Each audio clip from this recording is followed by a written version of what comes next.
You just hear this. It's the Jim Kerr Rock and Roll Morning Show on Q1043. Q1043, Billy Joel, Angry Young Man. That was the second song in Billy Joel's set at Shea Stadium last night. Bob Buchmann was there. If you had the Q on last night, you heard Bob as he broadcast live from the Q1043 press box overlooking the stage.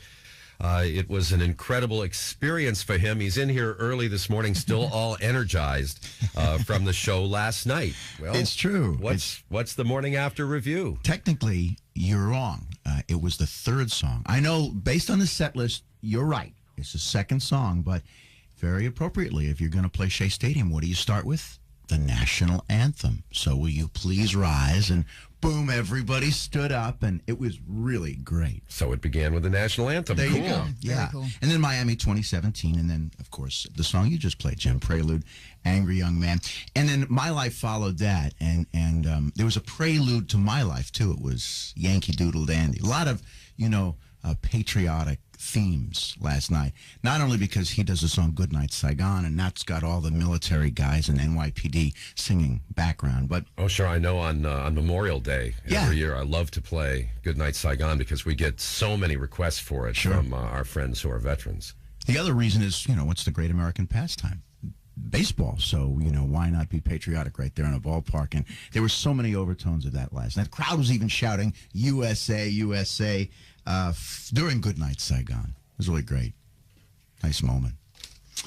So I walk back there, and, just before it starts, and he's sitting on a couch, just calming himself, because he's got all these special guests lined up. And obviously, this is a big deal. There's $1 million video production going on just to shoot this thing for DVD. So it's got to be right. And, so how does he calm himself? He's got his two pugs on the couch, one on each side of him. He's got one hand on each pug, just chilling, and that's how he set himself for a tremendously successful night. Was his cute, hot young wife there? No, I didn't see her. Is she still doing that book tour or something? She was not. Well, she's been selling the cookbook and doing her TV work, but I just thought that it would be a good opportunity for Billy Joel to really be able to show off in front of John Mayer. That's right. That he's got a hot wife. Hot young wife. I mean, because John Mayer, I'm sorry, John Mayer gives me the creeps. I just don't like the guy. I don't like him because he's ruined it for everybody with that whole "your body is a wonderland" thing. I mean, it ruined it for all of us normal guys. It's so funny. It's so funny. He's a close talker, I'll tell you that. Is that right? Yeah, in person, he talks right. You can feel his breath on you. Wow. If you like him, that's a good thing. If you don't, it's very creepy. Well, I'm jealous.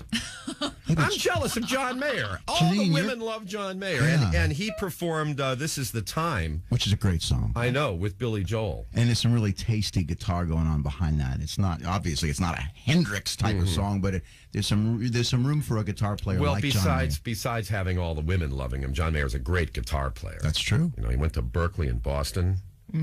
Oh, enough about him. So, yeah, and the crowd loved Tony Bennett when he came out. Well, a New York state of mind for Tony Bennett. When John Mellencamp came out, what did they do?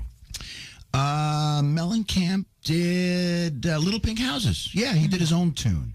And, everybody was right behind him, and it was huge. I mean, Henley did, of course, his own song as well, The Boys of Summer. But what better in a ballpark to do a song called The Boys of Summer?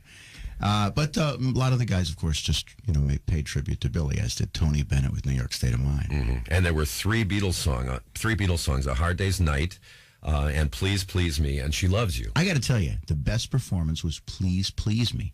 I think that was the hardest song to do, and they did it the best. I mean, it was amazing how good it sounded. Really great. And then right before Piano Man, I understand the crowd sang Take Me Out to the Ball Game. Yeah, yep, absolutely. It was just a great night. So on a scale of 1 to 10, what would you give it? I would give it a 9. I would give it a 9. A 9? Yeah. You have the guts to say that? Your friend Billy will come here and punch you out. Yeah, but I'm sure he's sleeping right now. So he's not I would give it a 9. You know what? And I think I know exactly what he's going to... I'm not going to say, but I think I know exactly what he's going to do to make Friday a 10. So it was just amazing.